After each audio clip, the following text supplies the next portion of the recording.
14 شعبان کا سورج غروب ہونے کے بعد جو رات آتی ہے اس کو شب برات کہا جاتا ہے۔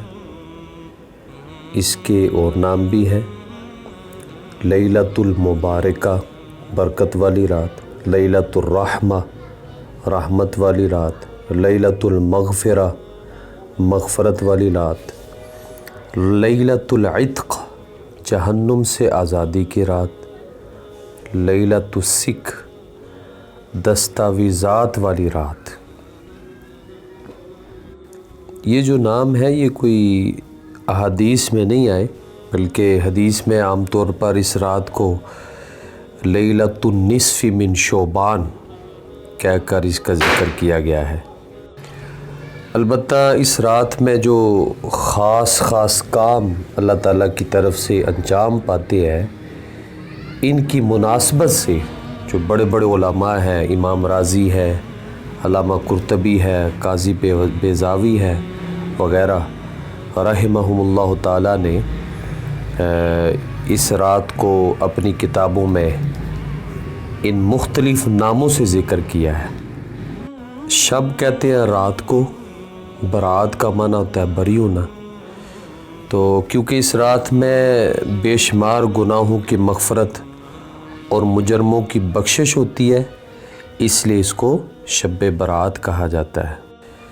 شب برات کی فضیلت میں 10 صحابہ اکرام رضی اللہ عنہم اور جلیل القدر تابعین سے بہت سی احادیث مروی ہیں۔ وہ صحابہ اکرام رضی اللہ عنہم اجمعین یہ ہیں: حضرت ابو بکر ہے، حضرت ابو ہریرہ ہے، اور حضرت ابو موسیٰ عشری ہیں، حضرت ابو ثعلبہ ہے، حضرت علی ہیں، حضرت عائشہ ہے، حضرت عبداللہ بن عمرو بن عاص ہے، حضرت عثمان بن ابی العاص ہے، حضرت عوف بن مالک ہے، حضرت معاذ بن جبل ہے رضی اللہ عنہم۔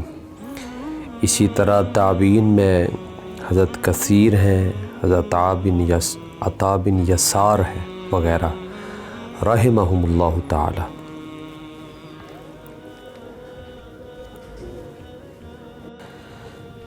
ان احادیث میں بعض احادیث محدثین کی اصطلاح کے مطابق حسن ہے، کچھ مرسل ہیں، اور بعض سند کے اعتبار سے کچھ کمزور بھی ہے۔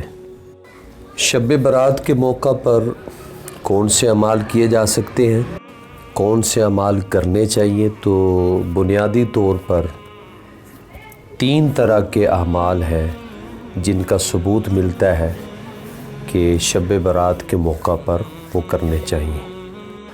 نمبر 1، جو بھی اور جتنی بھی نفلی عبادت آپ کر سکتے ہیں آپ کریں۔ نمبر 2، قبرستان جانا، اور نمبر 3، روزہ رکھنا۔ یہ 3 اعمال۔ تو پہلی چیز ہے کہ جو بھی اور جتنی بھی نفلی عبادت آپ کر سکتے ہیں آپ کریں۔ اس میں چند اصولی باتیں ذہن نشین فرما لیں۔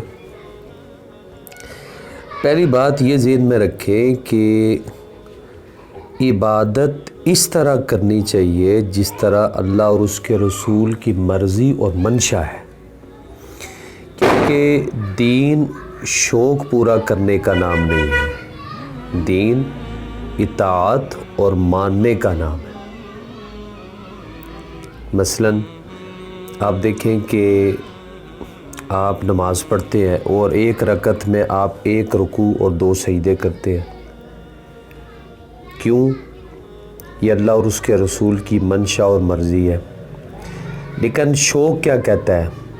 مثلاً کسی کو شوق اٹھا کہ میں 1 رکعت کے اندر 2 رکوع کروں، میں 1 رکعت کے اندر 3 سجدے کروں گا، 4 کروں گا، 10 کروں گا، تو ہم کہیں گے نہیں،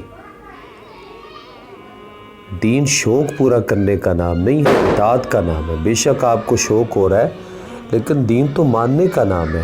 جیسے کہا گیا ہے ویسے پڑھو۔ صبح کے 2 فرض ہیں، جی میں تو 3 پڑھوں گا، میں 4 پڑھوں گا، میں 10 پڑھوں گا، نہیں، یہ آپ کا شوق ہے۔ تو دین شوق پورا کرنے کا نام تو نہیں ہے، دین تو اطاعت کا نام ہے، ماننے کا نام ہے۔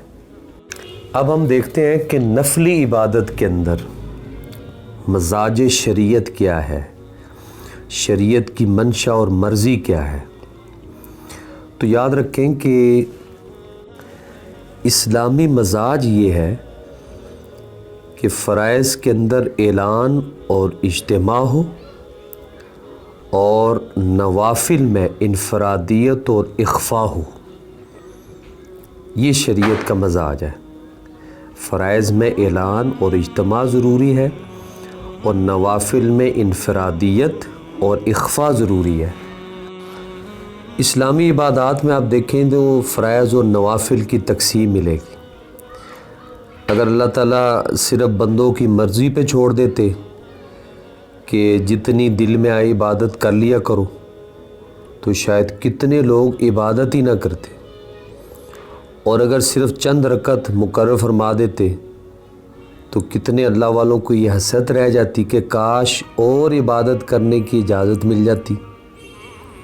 تو اس لیے اسلام میں کچھ عبادت تو فرض کی گئی ہے کہ ہر کام چھوڑ چھاڑ کے یہ ضرور ادا کرنی ہے، اور اگر کوئی اور زیادہ اجر و ثواب چاہے، مزید اللہ کا قرب حاصل کرنا چاہے، تو جتنے چاہے نفل پڑھے۔ لیکن آپ دیکھیں گے تو اسلامی مزاج یہ ہے کہ فرائض میں اعلان اور اجتماع ضروری ہے، اور نوافل میں انفرادیت اور اخفاء محبوب ہے۔ فرض نماز باقاعدہ اذان اور اقامت کے ساتھ باجماعت ادا کرنے کی تاکید ہے، لیکن نوافل اور سنن اگر مسجد کی بجائے گھر میں پڑھی جائے تو زیادہ محبوب ہے۔ آپ دیکھیں، اگر کوئی زور کے بعد سنتوں کی بھی جماعت شروع کر دے تو یہ یقینی بات ہے کہ اسلام سے جو واقفیت رکھنے والا ہے اس کو وہ ایک نئی بدعت قرار دے گا، کہے گا یہ ناجائز ہے۔ اسی طرح آپ دیکھیں اصالِ ثواب ہے، تو اصالِ ثواب ایک اصالِ ثواب تو فرض کفایہ ہے، وہ نماز جنازہ ہے، یہ جماعت کے ساتھ ادا کیا جاتا ہے۔ اس کے بعد آپ ساری عمر اصالِ ثواب کرتے ہیں، مگر اس میں اعلان اور اجتماع شریعت کی مخالفت ہے۔ جیسے سنتوں و نفلوں کی جماعت شریعت کی مخالفت ہے، اب یہ جنازے کے بعد اگر کوئی اصالِ ثواب جو کہ مستحب و نفل کے درجے میں ہے، اس کے لیے دن مقرر کرے، اعلان کر کے لوگوں کو جمع کرے، اجتماعی رنگ دے، تو یہ شریعت کے مزاج کے خلاف ہے۔ خصوصاً احناف کے ہاں یہ بدعت ہے۔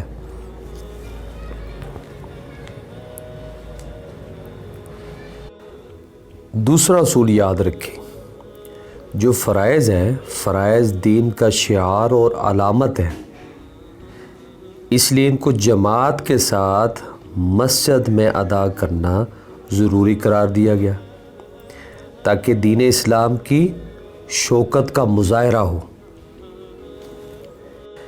لیکن جو نفل ہے نا، یہ ایسی عبادت ہے کہ اس کا تعلق بندے اور اس کے پروردگار کے ساتھ ہے، بندہ اور صرف اس کا پروردگار ہو۔ اللہ تبارک و تعالیٰ یہ چاہتے ہیں کہ بندہ براہ راست مجھ سے تعلق قائم کرے۔ یہ تو اللہ تبارک و تعالیٰ کا بہت بڑا انعام ہے کہ اس کو خلوت اور تنہائی جیسی نعمت دے رہا ہے کہ ہمارے پاس خلوت اور تنہائی میں آ کر رابطہ کرو۔ اب دیکھیں، بادشاہ کا جو ہوتا ہے نا، ایک عام دربار ہوتا ہے، تو یہ جو جماعت ہے، جماعت کی نماز، یہ اللہ تعالیٰ کا عام دربار ہے، اور ایک خاص دربار ہوتا ہے جو خلوت اور تنہائی کا ہوتا ہے۔ تو یہ اللہ تعالیٰ کا کتنا انعام ہے کہ وہ فرماتے ہیں کہ جب تم ہمارے پاس عام دربار میں حاضری دیتے ہو تو اب ہم تمہیں خلوت و تنہائی کا موقع دیتے ہیں۔ اب اگر کوئی شخص اس طرح کرے کہ اس تنہائی کے موقع کو جلوت میں تبدیل کر دے اور جماعت بنا دے، تو ایسا شخص کیا ہوگا؟ وہ اس خاص دربار کی نعمت کی ناقدری کرنے والا شمار ہوگا۔ اللہ تعالیٰ تو فرما رہے ہیں کہ ہمارے پاس تنہائیوں میں آؤ، ہم سے مانگو، ہم تمہیں نوازیں، اور یہ جمع غفیر اکٹھا کر کے لے کے جا رہا ہے۔ اس کو مثال سے آپ یوں سمجھیں، مثلا ایک بادشاہ ہے تو اس کے دربار میں ملاقات کے لیے ایک عام وقت ہے، لوگ جا رہے ہیں، ملاقات ہو رہی ہے۔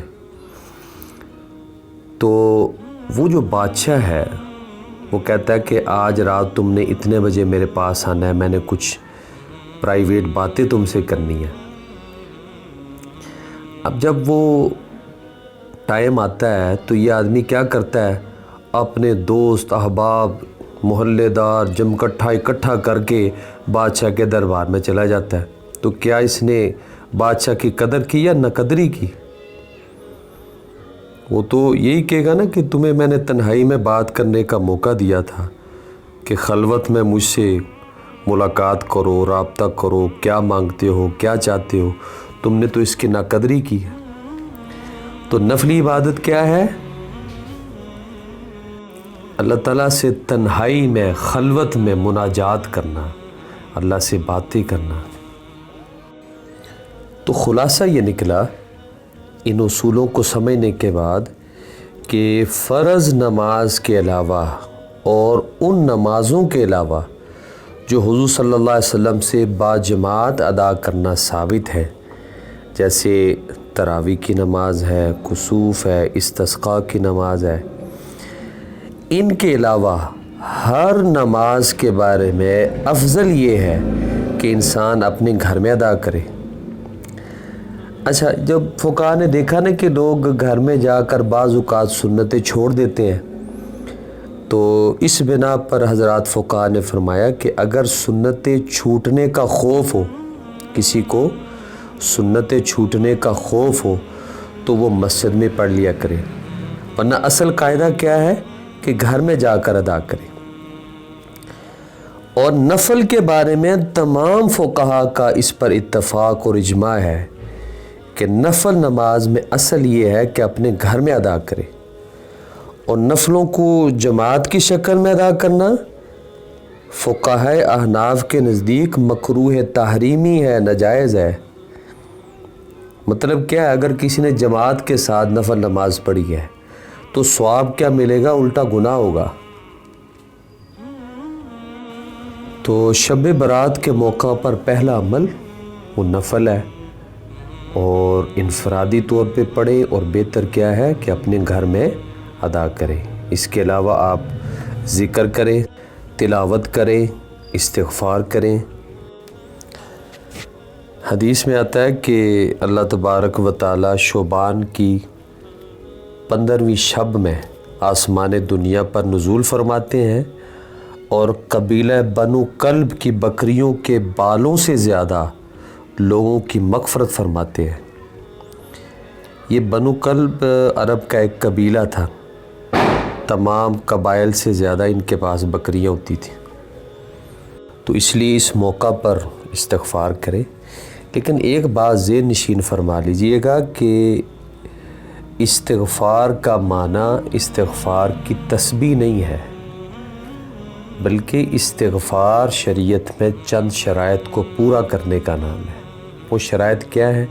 سب سے پہلے ہے ندامت، زمانہ ماضی میں جو اللہ کی نافرمانیاں ہوئیں، گناہ ہوئے، ان پر دلی ندامت ہو۔ دوسرا ترک، زمانہ حال میں ان گناہوں کو چھوڑ دے۔ اور تیسرا عزم ہے کہ آئندہ یہ گناہ نہیں کریں گے۔ چوتھا حقوق العباد جن کے پامال کیے ہیں ان کو واپس کریں یا ان سے معاف کروائیں، اور جن کی قضا لازم ہے پانچواں، ان کی قضا کریں۔ ان شرائط کو پورا کرنے کا نام استغفار ہے۔ یہ تو انسان کی اپنی کچھ کیفیات ہیں۔ آپ اس کو مثال سے یوں سمجھیں کہ ایک آدمی غلطی سے جوش میں آ کے خودکشی کر لیتا ہے، کوئی چیز کھا لیتا ہے۔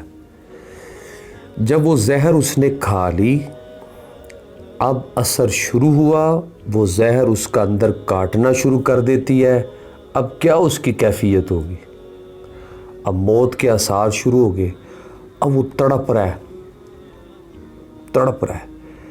اور کیا چاہ رہا ہے کہ میری جان بچ جائے، بس کسی طرح میری جان بچ جائے۔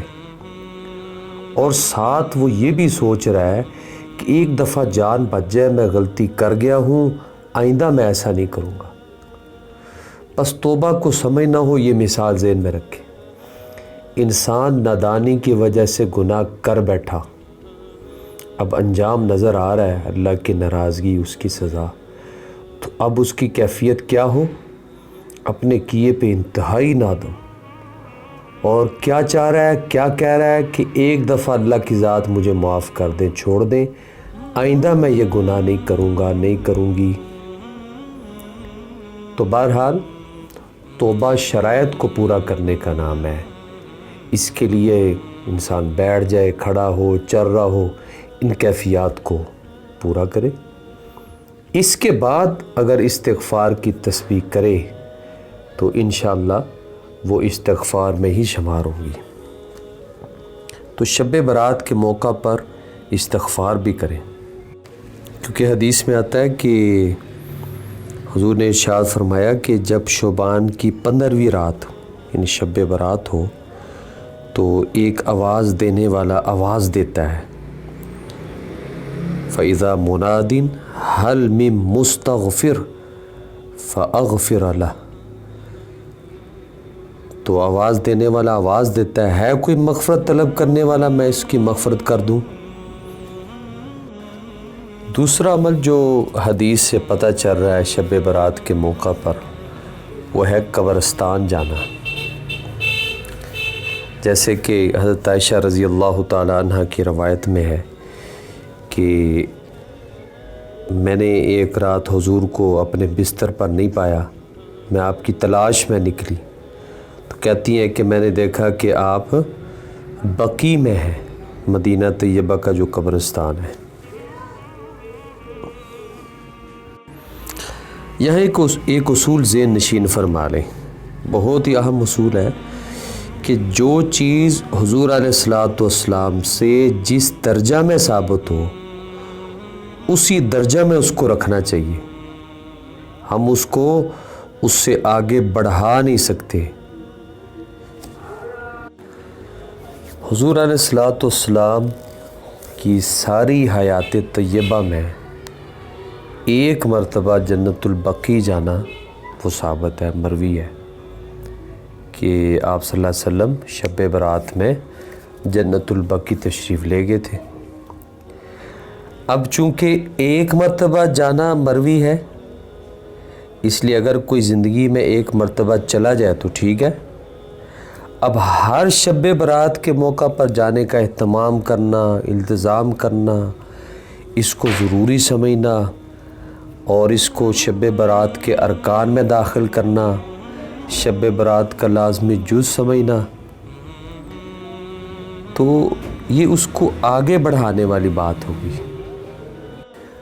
اس لیے اگر کبھی کوئی شخص اس نقطۂ نظر سے قبرستان چلا جاتا ہے کہ آپ صلی اللہ علیہ وسلم بھی تشریف لے گئے تھے، میں بھی حضور کی اتباع کرتے ہوئے جا رہا ہوں، تو اللہ کے ہاں اجر و ثواب کی امید ہے کہ انشاءاللہ اس کو اجر و ثواب ملے گا۔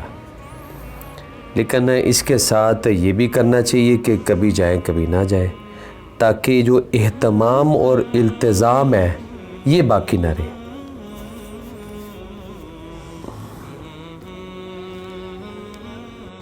تو اصول وہی کہ جو چیز جس درجے میں ثابت ہے اس کو اسی درجے میں رکھنا چاہیے۔ اور تیسرا عمل جو شب برات کے موقع پر ہے وہ ہے روزہ رکھنا۔ جیسا کہ حدیث میں آتا ہے، حضرت علی رضی اللہ تعالیٰ عنہ سے روایت ہے، حضور علیہ الصلوۃ والسلام نے ارشاد فرمایا کہ جب نصف شعبان کی رات آ جائے تو فرمایا کہ تم اس رات میں قیام کیا کرو اور اس کے دن کا روزہ رکھا کرو، یعنی 15ویں تاریخ۔ اس موقع پر روزے کے بارے میں اہل علم حضرات کی مختلف آراء ہے۔ بہت سارے اہل علم حضرات جو ہیں وہ اس حدیث کے شدید ضعیف ہونے کی وجہ سے 15 شعبان کے روزے کو مستحب نہیں قرار دیتے، اور بعض حضرات علماء فرماتے ہیں کہ یہ صرف ضعیف ہے، یعنی شدید ضعیف نہیں ہے۔ اس بنا پر وہ حضرات 15 شعبان کے روزے کو مستحب قرار دیتے ہیں، اور بعض حضرات نے اس میں تفصیل فرمائی ہے۔ وہ فرماتے ہیں کہ جو 15 شعبان کا روزہ ہے، خاص 15 شعبان کے روزے کی مخصوص فضیلت سمجھتے ہوئے تو روزہ نہیں رکھنا چاہیے، البتہ یوں کریں کہ شعبان کے مہینے میں روزہ رکھنا مستحب ہے، یعنی پورے شعبان کے اندر آپ روزہ رکھیں تو مستحب ہے۔ اور یہ جو 15 شعبان کی تاریخ ہے وہ بھی اس مہینے کا حصہ ہے۔ اور دوسرا، حضور علیہ الصلوۃ والسلام کا معمول مبارک تھا کہ آپ ہر مہینے کی 13، 14، 15 تاریخوں میں روزے رکھتے تھے، تو یہ 15 تاریخ ان دنوں میں سے ہے۔ اب اس حیثیت اور اس جہت سے 15 شعبان کا روزہ رکھ لیا جائے تو اس میں کوئی حرج نہیں ہے۔ اگلی بات یہ آ جاتی ہے کہ اس مبارک رات کی فضیلت سے کون کون سے لوگ محروم رہ جاتے ہیں۔ تو اگر ہم احادیث میں غور کریں تو تقریباً 8 طرح کے افراد وہ ہیں جو اس مبارک رات کی فضیلت سے محروم رہتے ہیں۔ نمبر 1، مشرک، جو اللہ تعالیٰ کی ذات اور صفات مخصوصہ میں اس کا شریک ٹھہرائے۔ دوسرا، کینہ اور بغض رکھنے والا، کسی کے بارے میں کینہ اور بغض رکھنے والا۔ نمبر 3، ناحق کسی کو قتل کرنے والا۔ نمبر 4، رشتہ داروں سے قطع تعلق کرنے والا۔ نمبر 5، والدین کا نافرمان۔ نمبر 6، شراب کا عادی۔ نمبر 7، زنا کرنے والا۔ نمبر 8، شلوار کو ٹخنوں سے نیچے لٹکانے والا۔ بہت سارے کام ہیں جو شب برات کے موقع پر لوگ کرتے ہیں، لیکن وہ رسومات اور بدعات ہیں، غلط ہے، ان کو چھوڑ دینا چاہیے۔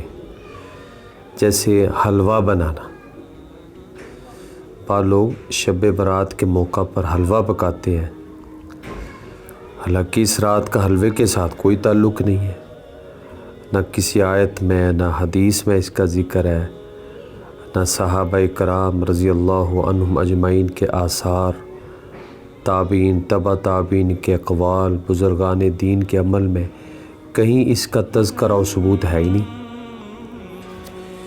بعض لوگوں نے اپنی طرف سے ایک بات گھڑ لی کہ جی حلوہ اس لیے بناتے ہیں کہ جب آپ صلی اللہ علیہ وسلم کے دندان مبارک شہید ہوئے تھے تو آپ نے حلوہ نوش فرمایا تھا۔ تو یہ بات بھی بالکل من گھڑت ہے، بے اصل ہے۔ حضور علیہ الصلوۃ والسلام کے دندان مبارک غزوہ احد میں شہید ہوئے تھے، اور غزوہ احد شوال کے مہینے میں پیش آیا ہے، تو حلوہ تو شعبان کے مہینے میں پکایا جاتا ہے۔ تو بہرحال یہ بھی بالکل بے اصل چیز ہے۔ بعض لوگ بیری کے پتوں سے غسل کرتے ہیں، پانی میں بیری کے پتے ملا کر غسل کرتے ہیں، اور عجیب طرح کے انہوں نے نظریات بنا رکھے ہیں۔ جو اس رات میں بیری کے پتوں سے غسل کر لیتا ہے اس کے سر سے مردوں کی روحوں کا اثر چلا جاتا ہے، یہ نظریہ عجیب سا بنایا ہے۔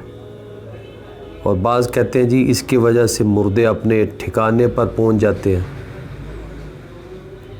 مردے گناہوں سے پاک ہو جاتے ہیں، اس طرح غسل کرنے والا اس سال فوت نہیں ہوتا، وغیرہ وغیرہ۔ یہ تمام رسمیں، خرافات، بے اصل چیزیں ہیں، دین کا اس کے ساتھ کوئی تعلق نہیں ہے۔ اسی طرح بعض لوگ شب برات کے موقع پر اپنے گھروں کو، مسجدوں کو، قبرستانوں کو چراغاں کرتے ہیں، یاد رکھیں یہ بھی غیر اسلامی طریقہ ہے، شریعت میں اس کا کوئی ثبوت وجود نہیں ہے۔ یہ غیر مسلموں کا ایک تہوار ہے، دیوالی اس کی نقل ہے، اس کے ساتھ مشابہت ہے۔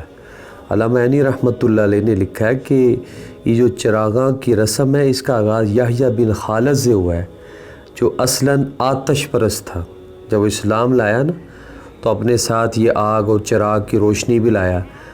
تو فرماتے ہیں کہ جو بعد میں مسلم سوسائٹی میں داخل ہو گیا اور نوبت یہاں تک پہنچ گئی کہ اس کو مذہبی رنگ دے دیا گیا۔ عمدۃ القاری میں عمدۃ القاری میں علامہ عینی رحمۃ اللہ علیہ نے اس بات کو لکھا ہے۔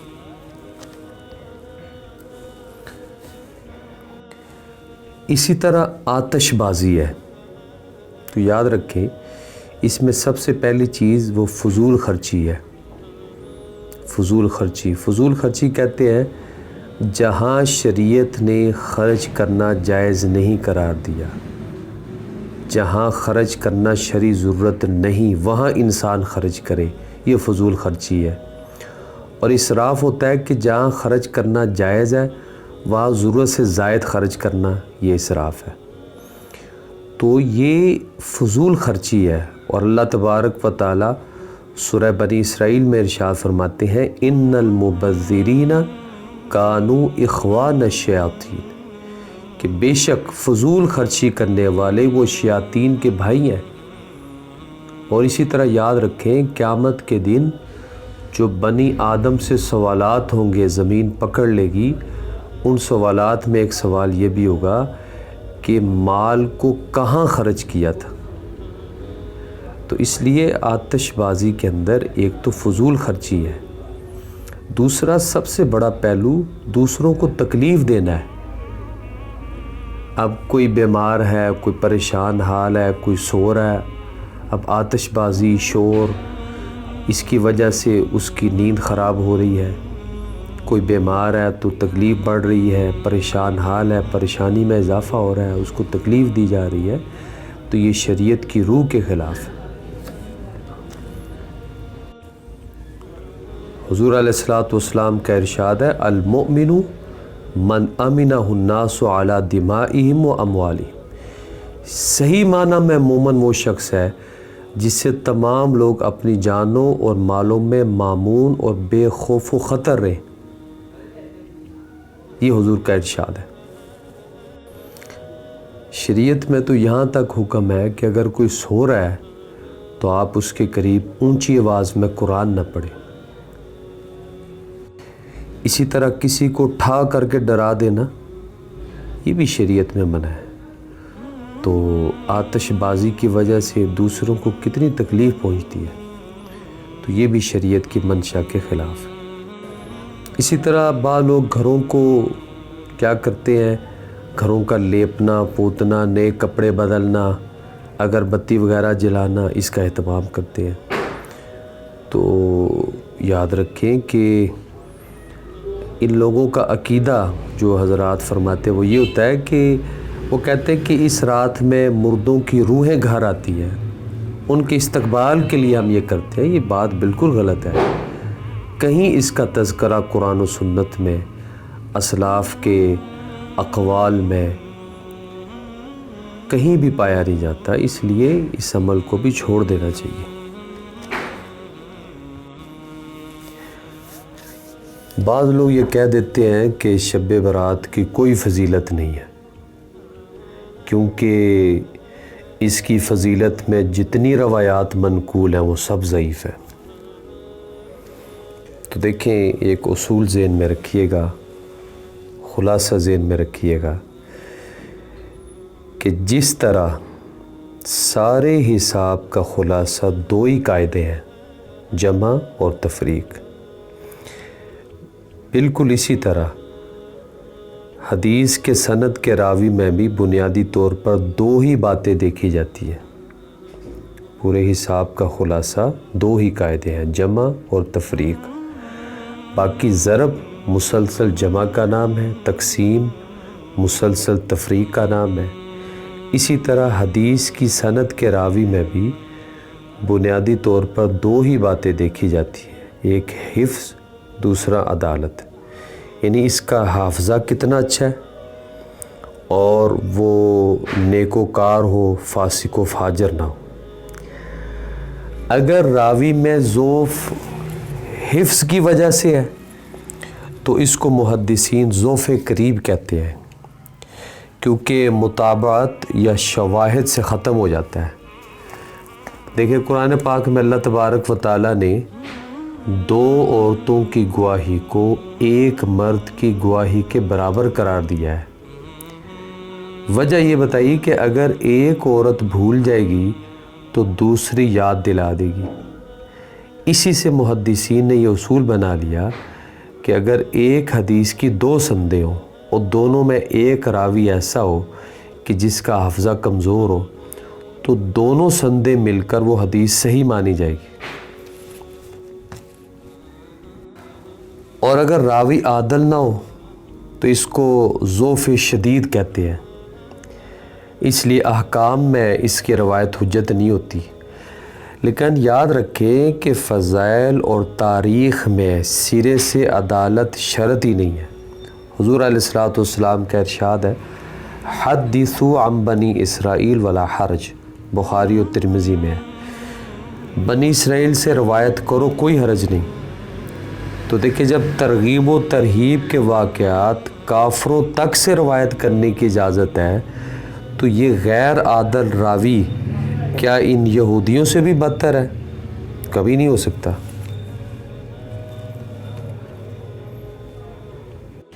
تو اب اگر کوئی ان روایات کو ان وجوہات کی بنا پر رد کرتا ہے تو اصل میں وہ قرآن کے اصول کا انکار کر رہا ہے اور حدیث کے اصول کا انکار کر رہا ہے۔ اگر کوئی ضعیف حدیث متعدد طرق سے مروی ہو یا اس کا مضمون متعدد حدیثوں میں وارد ہوا ہو تو یاد رکھیں کہ کبھی وہ حسن کے درجے میں آ جاتی ہے، کبھی وہ روایت تو نہیں مگر اس کا مضمون درست قرار دیا جاتا ہے، اور اتنی بات تو ضرور ثابت ہو جاتی ہے کہ یہ مضمون بے اصل نہیں ہے، اس کی کوئی اصل ہے۔ اسی طرح ایک اصول ذہن میں رکھیں کہ اگر امت کا کسی کام پر تعمر رہا ہے، ہر زمانے میں علماء نے اسے بغیر انکار کے اختیار کیا ہو اور اس پر ان کا امر رہا ہو تو یہ خود ایک دلیل اس کے صحیح اور قوی ہونے کی ہوتی ہے۔ اگر اس عمل کے لیے کوئی حدیث نہ ہو، ضعیف حدیث ہو لیکن موضوع نہ ہو تو وہ حدیث اس تعامل کی وجہ سے قوی ہو جائے گی۔ جیسے دیکھیں علامہ سخاوی رحمۃ اللہ علیہ نے فتح المغیث صفحہ 140 پہ لکھا ہے کہ ایسے ہی جب کسی ضعیف حدیث کو امت عام طور پر قبول کر لیتی ہے تو اس پر صحیح قول یہی ہے کہ عمل کرنا درست ہے، اور وہ بمنزلہ متواتر کی ہو جاتی ہے جس سے قطعیات کو بھی منسوخ کیا جا سکتا ہے۔ یہ علامہ سخاوی رحمۃ اللہ علیہ لکھتے ہیں۔ شب برات کی فضیلت کے سلسلے میں کچھ احادیث درجہ حسن کی ملتی ہیں، جبکہ ان احادیث کے دیگر متابع و شواہد بھی موجود ہیں۔ اور یاد رکھیں کہ فن حدیث کے اصولوں میں یہ بھی ایک اصول ہے کہ اگر حدیث حسن کا کوئی متابع موجود ہو تو وہ درجہ حسن سے ترقی کر کے حدیث صحیح کے درجہ تک پہنچ جاتی ہے۔ اسی طرح شب برات کے متعلق بعض احادیث جو ہیں وہ مرسل بھی ہیں، اور جو احناف ہیں ان کے یہاں حدیث مرسل صحیح اور قابل حجت ہوتی ہے۔ اور پھر دیکھیں کہ شب برات کے متعلق جن صحابہ کرام رضی اللہ عنہم اجمعین سے روایات منقول ہیں ان میں بعض کبار صحابہ ہیں۔ ان صحابہ کے نام دیکھیں، حضرت ابوبکر صدیق ہیں، حضرت علی ہیں، حضرت عائشہ ہیں، حضرت ابو ہریرہ ہیں، حضرت عبداللہ بن عمر ہیں، حضرت ابو موسیٰ اشعری ہیں، حضرت عوف بن مالک ہیں، حضرت معاذ بن جبل ہیں، حضرت ابو ثعلبہ ہیں رضی اللہ عنہم۔